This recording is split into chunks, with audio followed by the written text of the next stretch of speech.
is air traffic control. You're cleared for takeoff.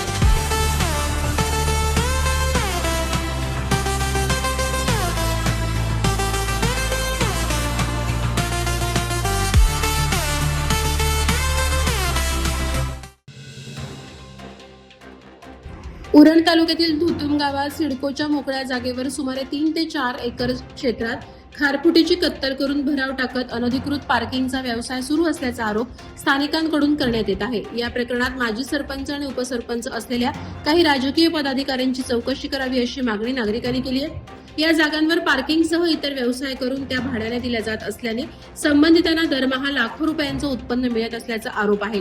सिडकोच्या अतिक्रमण विभागाकडून या प्रकाराकडे जाणीवपूर्वक दुर्लक्ष होत असल्याचीही चर्चा आहे। या प्रकरणाची सखोल चौकशी करून दोषींवर कठोर कारवाई करावी अशी मागणी उरण तालुक्यात जोर धरू लागली आहे।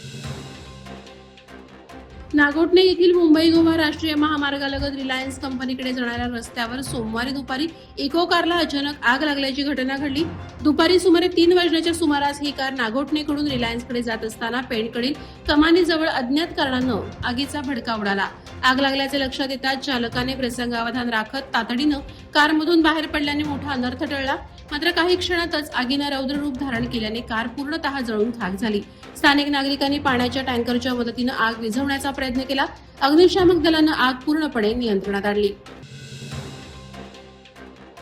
रबाळे पोलीस ठाणे हद्दीत 9 मार्च रोजी वरिष्ठ पोलीस निरीक्षक बाळकृष्ण सावंत यांच्या नेतृत्वाखाली व्यापक कोम्बिंग ऑपरेशन करण्यात आलं।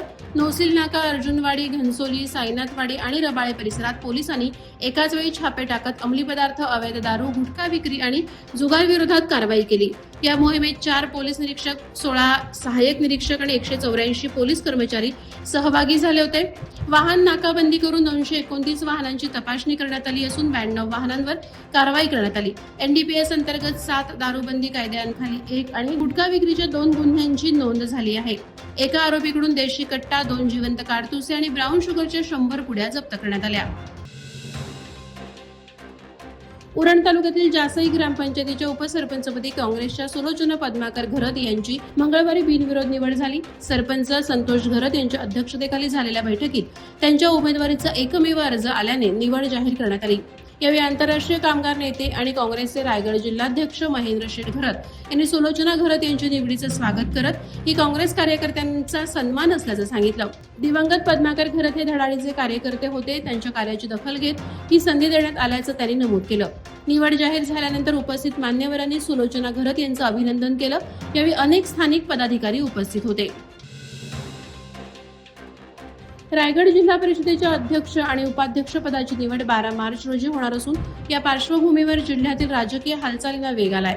या निवड प्रक्रियेसाठी भाजप प्रदेशाध्यक्ष रवींद्र चव्हाण आणि राष्ट्रवादी काँग्रेसचे प्रदेशाध्यक्ष खासदार सुनील तटकरे यांच्यासह युतीचे मंत्री, आमदार आणि पदाधिकारी उपस्थित राहणार असल्याची माहिती आहे। निवडीनंतर विजयी उमेदवारांची भव्य मिरवणूक अलिबाग शहरातून काढली जाणार आहे। सायंकाळी 4:30 वाजता अलिबाग समुद्रकिनारी भाजप राष्ट्रवादी युतीची विजयी सभा आयोजित करण्यात आली आहे। सभेसाठी भव्य मंडप उभारण्याचे काम सुरू असून मोठ्या संख्येनं कार्यकर्ते आणि नागरिक उपस्थित राहतील अशी अपेक्षा व्यक्त केली जाते।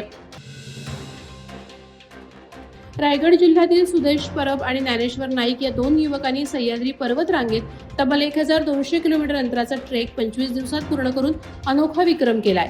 सह्याद्रीतील गड किल्ल्यांचा इतिहास आणि निसर्गाचे महत्त्व लोकांपर्यंत पोहोचावे या उद्देशानं त्यांनी हा उपक्रम हाती घेतला। सृष्टी फाउंडेशन परिवाराच्या रौप्य महोत्सवी कार्यक्रमात रोहा प्रांत अधिकारी ज्ञानेश्वर खुटवड यांच्या उपस्थितीत या मोहिमेची माहिती देण्यात आली। दुर्गाभ्यासक सुखद राणे यांनीही सह्याद्रीचा ऐतिहासिक वारसा सांगितला। सुरुवातीला 30 दिवसांचं लक्ष ठेवलं असताना त्यांनी 25 दिवसातच प्रवास पूर्ण केला।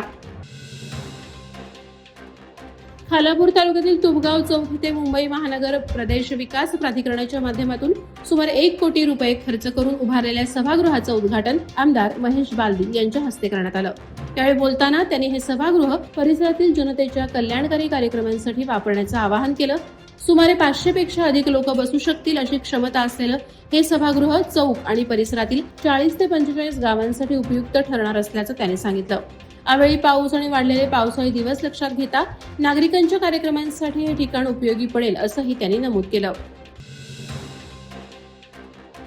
पेड नगर परिषदेची सर्वसाधारण सभा नगराध्यक्षा प्रीतम ललित पाटील यांच्या अध्यक्षतेखाली पार पडली. या सभेत विषय समित्यांच्या सभापती पदांची निवड करण्यात आली असून 6 समित्यांपैकी 4 समित्यांवर महिलांची निवड झाल्याने नगर परिषदेत महिला राज प्रस्थापित झालाय.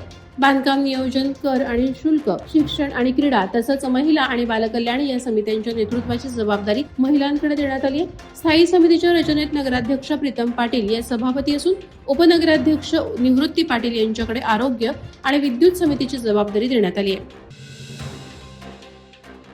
मुंबई पुणे एक्सप्रेस वेवर आडोशी येथील नवीन बोगद्यात सोमवारी सायंकाळी भीषण अपघात झाला. ट्रक हा पुण्याकडून मुंबईकडे जात असताना चालकाचं नियंत्रण सुटल्याने समोरील ट्रकला पाठीमागून जोरदार धडक दिली. धडकेनंतर ट्रक पुढे जाऊन सुरक्षा कठड्याला आदळून पलटी झाला. या अपघातात चालक मोहम्मद इब्राहिम जावेद वय 32 बरेली उत्तर प्रदेश याचा केबिनमध्ये अडकून जागीच अंत झाला. तर दुसरा चालक गयादीन कुशवाह जखमी झाला असून त्याला तातडीनं रुग्णालयात दाखल करण्यात आले.